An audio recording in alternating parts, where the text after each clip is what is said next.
Olá pessoal, tudo bem com vocês? Se liga no Portal do Estudante e na TV Educação que vamos começar mais uma aula. Sou professora Conceição Alencar e começa agora sua aula de língua portuguesa. Hoje vamos falar um pouco sobre o classicismo em Portugal. Vamos conhecer um pouquinho sobre o contexto histórico e cultural, as principais características, ver um pouquinho sobre a obra Os Lusíadas e responder também algumas questões. Contexto histórico e cultural. O classicismo, terceiro grande movimento literário da língua portuguesa, marca o início da chamada Era Clássica da Literatura, que são formadas por três movimentos ou escolas literárias. O classicismo, do século XVI, o barroco, do século XVII, e o arcadismo ou neoclassicismo do século XVIII. Classicismo em Portugal. O classicismo em Portugal compreende o período literário do século XVI, mais precisamente entre 1537 e 1580. O marco inicial desse movimento foi a chegada do poeta Francisco Sá de Miranda a Portugal. Esse poeta se inspirou no humanismo italiano, trazendo uma nova forma de poesia, o doce estilo novo, que a tradução é um estilo novo. Esse novo modelo estava baseado na forma fixa do soneto, que tinha que ter 2 quartetos e 2 tercetos, nos versos decassílabos e na oitava rima. Além de Sá de Miranda, merecem destaque os escritores portugueses também classicistas. Bernardino Ribeiro, com sua novela Menina e Moça. Antônio Ferreira, com sua tragédia A Castro. No entanto, foi a partir de Luís de Camões, um dos maiores poetas portugueses e da literatura mundial, que a literatura portuguesa ganha notoriedade. Então, a partir de Camões é que vai ter um maior destaque na literatura portuguesa. Ele foi o grande poeta, o grande destaque dessa escola literária. O classicismo em Portugal permaneceu até 1580. Esse é o ano da morte de Camões e também da união das coroas ibéricas, aliança estabelecida até 1640 entre Espanha e Portugal. No Brasil, esse período literário ficou conhecido como quinhentismo. Então, entendam que lá em Portugal estava acontecendo o classicismo, enquanto que aqui no Brasil, na mesma época, estava ocorrendo o quê? O quinhentismo. Nós já vimos o quinhentismo, que a escola não chega nem a ser uma escola literária. É uma literatura de informação. Quinhentismo vem de 1500, quando foi datado aí a descoberta do Brasil. O classicismo português, ou também renascimento em Portugal, corresponde ao período de apogeu da nação. O século XVI ficou conhecido como a época dos grandes descobrimentos. Entre as grandes conquistas ultramarinas estão a descoberta do caminho marítimo para as Índias, empreendidas por Vasco da Gama em 1498, o descobrimento do Brasil em 1500 e o descobrimento de várias regiões da África nos anos seguintes. Essa expansão proporcionou uma grande prosperidade econômica a Lisboa e também transformou-se em um grande e importante centro comercial da Europa. Então, nesse momento, Portugal vivia o apogeu da sua nação. Como vocês sabem, a literatura ela tem toda uma influência política e econômica. Como naquela época eles estavam vivendo o apogeu, isso tudo vai se refletir onde? Na literatura, no modo de produzir, no modo de escrever. Entre as várias características do classicismo, destacam-se o racionalismo. De acordo com essa concepção, a razão era quem governava as emoções e os sentimentos, buscando uma harmonia, um equilíbrio entre forma e conteúdo. Nessa concepção mais racional, o indivíduo e seu lugar deixavam de ser particularizados, assumindo um caráter mais universal. A arte clássica estava preocupada com o mundo e com o homem. Então, voltava-se totalmente para a questão da razão. Não mais para o campo da emoção, e sim para a razão. Então, o racionalismo é uma das primeiras características do classicismo em Portugal. A retomada da mitologia pagã. Os autores greco-latinos eram imitados como modelos de perfeição ideais de beleza, seus deuses eram retomados, aparecendo em grande escala nas produções do período como figuras literárias ou como tema das pinturas renascentistas. Então, essa retomada da mitologia pagã, né, essa valorização dos valores greco-latinos, tem uma supervalorização nessa época. A verossimilhança. Os clássicos acreditavam que a beleza era racional, aquilo que era verdadeiro. O verdadeiro, por sua vez, era o natural. Daí resultou a valorização da natureza e sua imitação constante. Então, nessa época, no classicismo português, tinha muita questão da valorização da natureza. Eles exaltavam também a natureza. O fusionismo correspondia à fusão, à união da mitologia pagã com seus vários deuses e ninfas, com a tradição cristã. Então, eles estavam aí unindo, fazendo essa fusão entre a mitologia pagã e também a tradição cristã. Agora a gente vai ver um pouquinho sobre a obra camoniana. Vocês viram que a gente teve outros autores que se destacaram no classicismo, mas o classicismo começa a ter mais repercussão, mais notoriedade a partir de quem? A partir de Luís de Camões. Então, como é que a obra dele era composta? Era composta por poesias líricas, peças teatrais e obras épicas. A poesia lírica camoniana é marcada por uma dualidade, ou seja, compreende duas vertentes. Ora são textos de nítida influência medieval, ora são brilhantes exemplos da escola clássica, escritos em decassílabos e em formas fixas. Poucas foram as suas peças, apenas 3 são conhecidas. Essas peças foram escritas sob forma de autos. As 2 primeiras têm origem na tradição medieval e a última é de inspiração latina. Então, eles continuam seguindo aquele rigor, né, aquela forma clássica. Os versos tinham que ser decassílabos, tinham que ter 10 sílabas, né? Então, tinha toda uma preocupação com a estética. Uma das principais obras, né, os Lusíadas, era a obra que representava o Renascimento, pois falava a respeito do povo heróico português que foi desbravar o mar, que descobriu um novo continente. Aí ele traz os temas sobre o antropocentrismo e o universalismo. O herói é o povo português, não apenas os marinheiros. Os portugueses avançaram contra os mares desconhecidos, esmagaram as superstições dos monstros invisíveis que habitavam as águas e redesenharam o mundo. A obra é uma epopeia, ou seja, um poema épico de grandes proporções que narra o heroísmo e a bravura dos marinheiros portugueses que foram conquistar o mundo.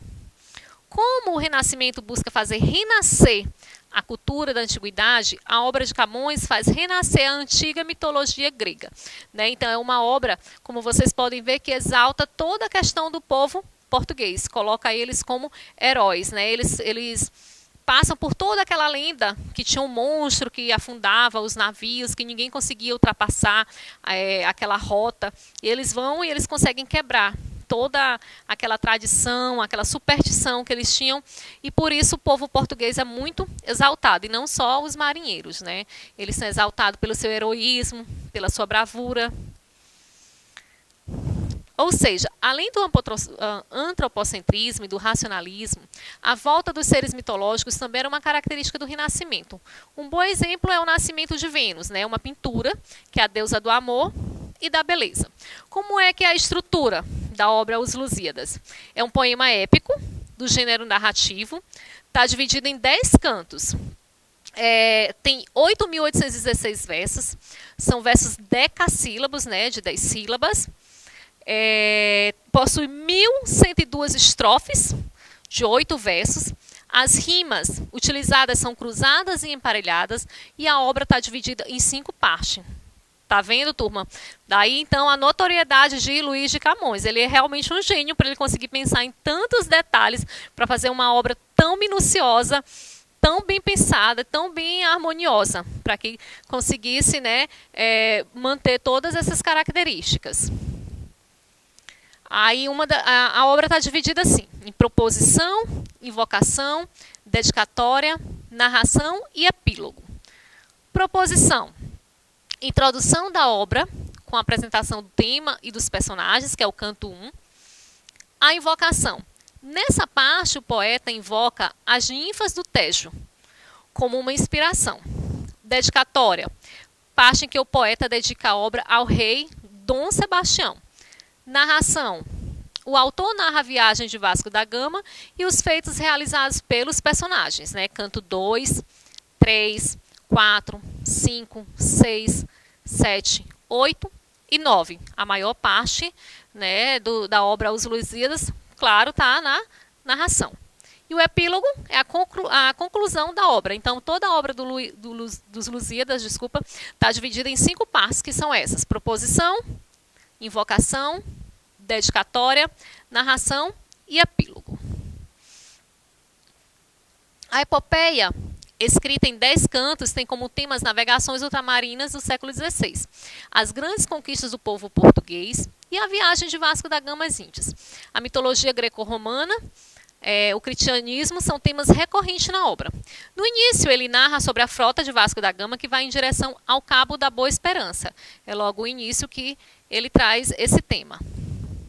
A epopeia termina com o encontro dos viajantes e as musas na Ilha dos Amores. Os principais episódios da obra são Inês de Castro, que está no canto 3, Velho do Restelo, que está no canto 4, Gigante Adamastor, canto 5, e Ilha dos Amores, que está no canto 9.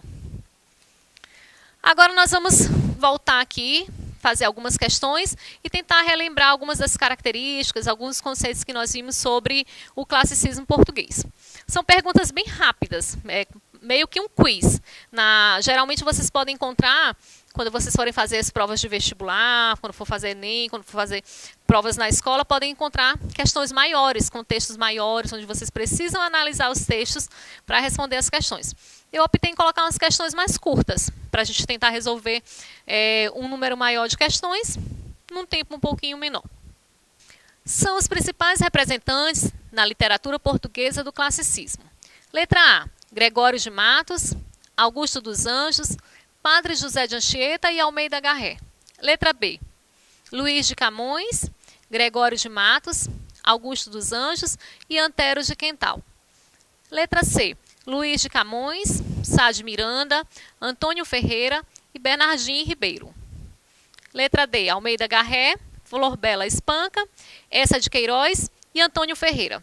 Essa está bem fácil, né, turma? A gente viu aí que tem quem são os principais representantes, a gente viu nos slides anteriores, e bem fácil a letra C, né, seria a resposta correta. A gente viu que Sá de Miranda é o que inicia o classicismo em Portugal, mas acaba que quem ganha um maior destaque, e o classicismo em Portugal vai ter uma maior notoriedade a partir de Luís de Camões. Então, a opção correta seria a letra C. Vamos lá para outra questão. A obra épica de Camões, Os Lusíadas, é composta por 5 partes, na seguinte ordem. Mais uma vez, vocês podem fazer essa questão como? Por eliminação, né? Então, por exemplo, na letra A, a gente já sabe que não começa por narração, né? Então, já poderia eliminar de cara aí a letra A. Letra B, invocação, narração, proposição, dedicatória e epílogo. Letra C, proposição, invocação, dedicatória, narração e epílogo. Letra D, proposição, dedicatória, invocação, epílogo e narração. Os nomes são, ele quer saber a ordem. As partes são todas iguais, ele só quer saber a sequência correta em que acontece a obra Os Lusíadas, né? Então, vamos lá. A alternativa correta, a obra Os Lusíadas, ele começa com a proposição, né? Depois ele passa para a invocação, faz a dedicatória, a narração e finaliza com epílogo. O epílogo seria a conclusão. A narração é quando tem a maior parte, né? O enredo maior está na narração, até quando a gente faz uma redação, né? A gente tem ali a introdução, o desenvolvimento e a conclusão. Qual vai ser a parte maior? A maior parte vai ser o desenvolvimento.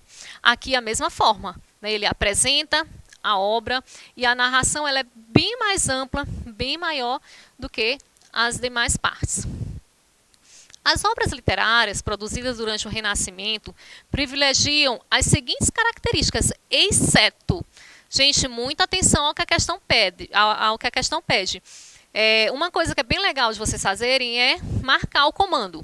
O que a questão está pedindo? Marquem um comando da questão. Ela pede as características, exceto, ou seja, menos uma. A. Recuperação de temas da antiguidade clássica, perspectiva humanista, universalidade, racionalismo ou metafísica e religiosidade. Todos são características do classicismo em Portugal. Só tem uma aí que não é. E aí, ficou fácil? A alternativa é: o homem do século XVI voltou-se para a realidade concreta, abandonando temas relacionados à subjetividade e à metafísica. Então, não tinha nada de subjetividade nem de metafísica. Então, recuperação dos temas da antiguidade clássica, ok, é uma das características do classicismo. Perspectiva humanista, sim, né? Coloca aí o homem como centro do universo. Não é mais o teocentrismo, onde Deus era o centro de tudo. O homem começa agora a pensar, né, a agir com mais razão, a ter vontade própria, a universalidade e o racionalismo. Deixo de lado aí um pouco a questão do subjetivismo. O classicismo é a face literária do Renascimento, movimento de renovação científica, artística e cultural que marcou o fim da Idade Média e o nascimento da Idade Moderna na Europa. Teve início em 1527 e suas principais características foram o culto aos valores universais: o belo, o bem, a verdade, a perfeição e a preocupação com a forma. Tais valores aproximam o classicismo de duas escolas posteriores, são elas. Turma, a gente tem que seguir a periodização, né? Sai de uma escola literária, a gente vai entrar em outra, por conta das características, né? Então, depois do classicismo, qual a escola literária viria?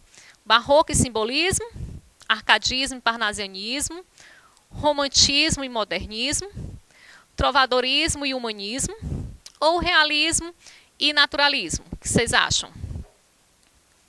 Então, a alternativa B, assim como o classicismo, o arcadismo e o parnasianismo também valorizaram o culto à forma e aos valores universais. Mais uma. O movimento desenvolveu-se no apogeu, assinale a alternativa que completa, né, corretamente a afirmação. O movimento desenvolveu-se no apogeu político de Portugal. Consiste numa concepção artística baseada na imitação dos modelos clássicos, gregos e latinos. Nele, o pensamento lógico predomina sobre a razão. E a estrutura da composição poética obedece a formas fixas, como a introdução da medida nova, que convive com a tal medida velha, que convive com a medida velha das formas tradicionais. A gente está falando de qual? Modernismo, barroco, romantismo, classicismo ou realismo? Então, a gente está falando, claro, do classicismo, né? A designação dada à tendência estética, literária, artística e filosófica, que reproduzia os ideais da antiguidade clássica.